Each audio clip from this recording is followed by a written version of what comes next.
तो यहाँ तो से तो आपने जाना ही पड़ेगा। और यदि आपकी श्रद्धा सच्ची लोक उस सतलोक में जान की लगी, इस ज्ञान के आधार से आपकी आस्था या किसी परिवार जन में या किसी धन में नहीं रहनी चाहिए। जब आप यहाँ से चलन के योग्य होंगे और ये रहकर आपकी परीक्षाएं भी होंगी, आपके ऊपर कोई ऐसी आपत्ति ऐसा आएगा सच में, फिर आप देखेंगे कि मेरी वृत्ति बेटे में है कि बेटी में, पोते में है कि या पोती में, कोठी में या कार में। आप जी ने अपने उस जाल को स्वयं काटने की चेष्टा करनी है कि तो जुल्म हो गया, मेरा तो इसमें आस्था है। और यहाँ आस्था आशा रही तो वापस जन्म होगा, जहाँ आशा ता बासा होई और मन कर्म वचन सुमरियो सोई। आपकी यहाँ किसी भी चीज में आशा रहेगी, आस्था रहेगी, तो वापस आप जी को आना पड़ेगा। इसी यहीं पर मन माने यहाँ फिर बैल बनकर आ जा। और यहाँ आशा नहीं रही तो फिर हमने आशा कब ना रहेगी, ये ज्ञान आधार बनाओगे, भक्ति घनी करोगे, दान धर्म खूब करोगे, उस भक्ति की शक्ति से भी आपके कुछ बंधन ऑटोमेटिकली कट जाएंगे। इतना दबाव बनेगा उसका, आपके मन में वो आना नहीं देगा और परमात्मा कोई ऐसी व्यवस्था आपकी बना देगा। और जो भक्ति नहीं करते तो फिर हमने यहाँ से तो जाना ही जाना है, भक्ति कर रहे हैं जो, उनके मन में ये आ जाना चाहिए कि फिर जन्म होगा तो फिर यह दुर्गति शुरू। मनुष्य जन्म भी हो गया तो मनुष्य जीवन में क्या सुख पाया अपना। आज हम 60 साल के हो गए, हमें पता है क्या मिला इस जीवन में और क्या हमारा था और क्या पराया था। तो इस ज्ञान के आधार से निर्णय हो जाएगा कि अगर फिर जन्म हो गया, फिर वो प्रोसीजर, बेटा ना हुए तो दुखी, हो गए तो महादुखी, क्योंकि फिर उनके पालन में पोषण में कोई एकाधे की मृत्यु हो जाए काल, तो फिर रोजाना करे काम, तो रो रो कर टक्कर मारेंगे, वह दुर्गति न्यारी। तो इन सब बातों को ध्यान रख के तो सच्ची श्रद्धा बना ले कि तो मरना पड़ेगा, पर इसी जगह चला फिर मरना ना पड़े, यहां से तो जाना पड़ेगा। तो इसलिए ये तो अपना है ही नहीं, चाहे बेटा है चाहे बेटी है, उनमें मोह है या ना है। तो अपने परिवार में आप जी ने ऐसे रहना पड़ेगा जैसे एक गाड़ी, रेलगाड़ी का कंपार्टमेंट होता है और उसमें आप सफर कर रहे हो, जिसका जहां स्टेशन आ जाएगा ऑटोमेटिकली उतर जाएगा। किसी का 2 घंटे का है, किसी का 10 घंटे का सफर है, किसी का 24 घंटे का है वो।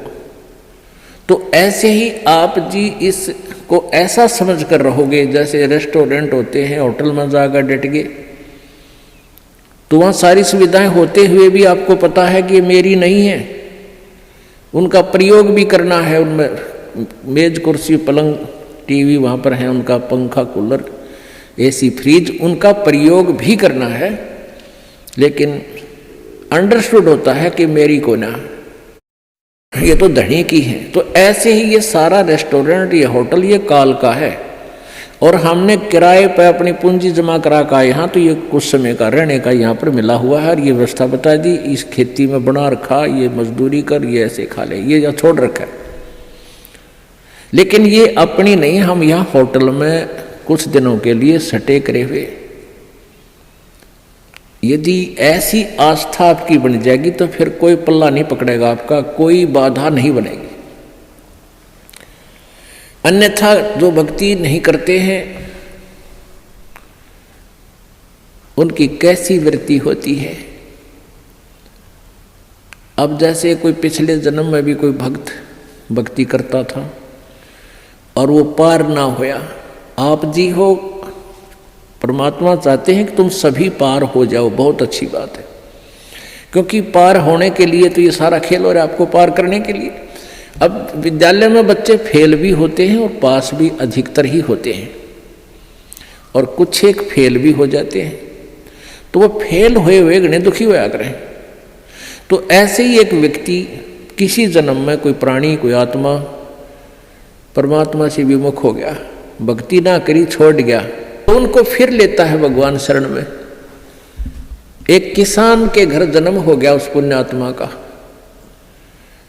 अब कहते हैं जो जन मेरी शरण में एक बार आ गया, परमात्मा कहते हैं हमारी शरण में एक बार कोई प्राणी आ गया तो फिर उसको जब तक वो पार नहीं हो लेगा उसके पीछा हम छोड़ा को नहीं। जो जन हमारी शरण है ताका हूं मैं दास, और गेल गेल ला गया फिर जब लग धरती आकाश। तो उसी विधान से परमात्मा उस किसान के पास गए और किसान से कहा कि भाई, किसान पहले बैठे, राम रमी हुई, क्योंकि पिछले संस्कारी जो भक्त होते हैं वो कहीं भी जन्म ले लो उनमें वो भाव श्रद्धा बनी रहती है। आओ महाराज जी बैठो जी, बड़ी आसन दे दिया, आप नीचे बैठ गया भगत की तरह। तो महाराज जी तो फिर महाराज जी होते हैं, अपने भक्ति का ज्ञान सुनाते हैं, परमात्मा की चर्चा शुरू कर दी। तो वो किसान कहने लगा, कहाँ जी भक्ति तो मैं करता हूँ, क्या भक्ति के तो मंदिर में जाता हूँ, शिव जी की पूजा करता हूँ। फिर सारी बात बताई, भाई यह भक्ति ठीक नहीं, भक्ति की विधि ये है जो आपके शास्त्रों में लिखी हुई है, कैसी करो। अच्छा जी ठीक सत है, भक्ति भी कराएंगे। भाई फिर उपदेश ले ले। अगना जी इब्बा नहीं, ये तो बच्चे छोटे छोटे हैं, ये थोड़े से ठीक हो जाए, अपना काम संभालन जोगे, फिर महाराज जी तेरे आप पक्का चेला बन जाऊंगा। लाख समझाने पर भी नहीं माना, यही कहता रहा। परमात्मा चले गए। कुछ दिनों के बाद फिर गए, देखा क्या किसान के 2 लड़के थे, उन लड़कों के भी बच्चे हो रहे, उन खिलाने लग रहा खूब प्यार से, सीने से लटा रखे पोते। परमात्मा फिर गए, किसान भाई भगत जी देवता तेरे बच्चे भी समझदार हो गए हैं और खेत का काम संभाल लिया, तू आजा भक्ति कर ले, नाम ले ले। ने बोला महाराज जी देख छोटे छोटे पोते हैं, बच्चे खेत में जहाँ हैं काम कर रहे हैं और मैं इनको बाद में संभाल रहा हूँ, अब मुझे फुर्सत नहीं है, थोड़े ही बच्चे पोते बड़े हो जाए थोड़े से, फिर मैं भक्ति करूँगा।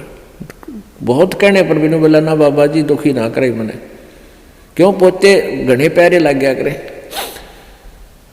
यह काल का एक भयंकर जाल आगे और बढ़ा देता है उसके ऊपर।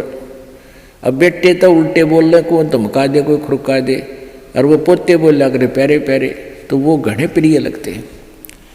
न बोले बाबा जी तू तो सब ऐसा ही, तेरे तो कोई लाग नहीं, कोई संतान नहीं, तेने क्या पता संसार के उसका है, कह दिया भक्ति कर ले, भक्ति नहीं होया करे, पोते बड़े हो लेंगे फिर बात करूँगा तेरे से, फिर जरूर नाम ले लूँगा, पक्की बात हो रही। नो टाल टूल दिया। अब 4 साल के बाद फिर आए परमात्मा संत जी रूप में। तो घर आके पूछा कि भाई तुम्हारा वो कहाँ गए तुम्हारे पिताजी दादाजी। वो पता चला कि वो तो मर गए, 4 साल हो गए, मृत्यु होगी। मालिक को तो पता था, क्या था कि खेत में उन्हें का बैल बन गया, आके बैल बन गया, बैल की चुनी प्राप्त की, और खेतों में उसका बेटा उसको हल में जोत रहा। अब परमेश्वर वहां पहुंचे, वो लड़का भी जाने था, महात्मा कई बार आया करते, रोक दिया, कहा महाराज जी कैसे आना हुआ कि भाई डट जा तेरे बाबू, तो 2 बात बतलाऊंगा। उस बैल के कान में निकट सी जाकर कहने लगा, रे भगत अब तो आजा मेरी शरण में, तेरा शरीर छुटवा दूं बैल का, और नाम दे तेरे को मनुष्य जीवन दे दूंगा, और तू चाल देख ये दुखी हो रहा, तेरा लठ लागे, तेरा बेटा लठ मारे हैं, और तेरी के दुर्गति हो रही, तो के कह है वो बैल। न्यों कहा बाबा जी तू बोल रहा मत, अब मैं यहाँ से मर जाऊंगा, दूसरा बैल आ गया, वो थोड़ा काम करेगा, मेरे बेटा ने टोटा हो जाएगा, वो तेरा गजब हुई हो। परमात्मा बोले अच्छा भाई कोई बात ना, ले धन बना तो बेटा के। अब कुछ दिन के बाद वो बैल भी मर गया, मृत्यु के बाद वो सांप बन गया। अब सांप को एक याद होता है, उसने कहीं धन गाड़ रखा, पहले जमीन में दबाया करते चोरों के डर से, धन जेवर दाब दिए, पैसे चांदी के हुआ करते सिक्के, वो लको दिए, छुपा दिए। तो सर्प बनकर वो वहीं घूम रहा है। अब वो पुत्र वधुओं ने देख लिया, शोर मचाया, सांप सांप, उन बेटिया ने मारा लठ उसका, वो मोरी में गए निकल गया, पर एक दो लाठी अच्छी लगी उसके, कंडे में हो गया बीच तय। वो सहज सहज धीरे धीरे सरक कर बोझड़ों में झाड़ उन बोझड़ा में पड़ा। जब परमात्मा गए, कहाँ सुना भगत जी अब आओगा मेरी शरण में, न्यू बोला जी जान बचा दो मेरी और अपनी शरण में ले लो। मैंने देख लिया कोई नहीं किसी का। परमात्मा बोले सांकड़ी तोड़वा का आया तू मेरी शरण में, आया था पर ये हड्डी तोड़वा के पसड़ी तोड़वा के, जब आई तरह समझ में कोई नहीं किसी का। और हम रोज रोन लाग रहे कोई किसी का, कोई ना अपनी भक्ति करो। कहते एक लेवा एक देवा दूतम, कोई किसी का पिता नहीं पुतम, ऋण संबंध जुड़ा एक ठाठा, अंश में सब 12 बाटा। तो परमात्मा इतने दयालु हैं, फिर उसको शरण में लिया, दोबारा मानव जन्म दिया।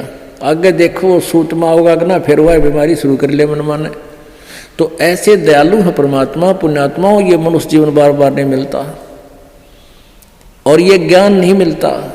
आपके ना जाने कौन से जन्म के पुण्य, बिना गिनती के असंख्य पुण्य आपके साथ हैं, और विशेष कृपा परमेश्वर कबीर जी के आपके ऊपर है, जो आप यहाँ पहुँच रहे हैं और ये ज्ञान आप तक पहुँच रहा है उन पुण्यात्माओं के न्यारे कर्म है इस दुनिया में।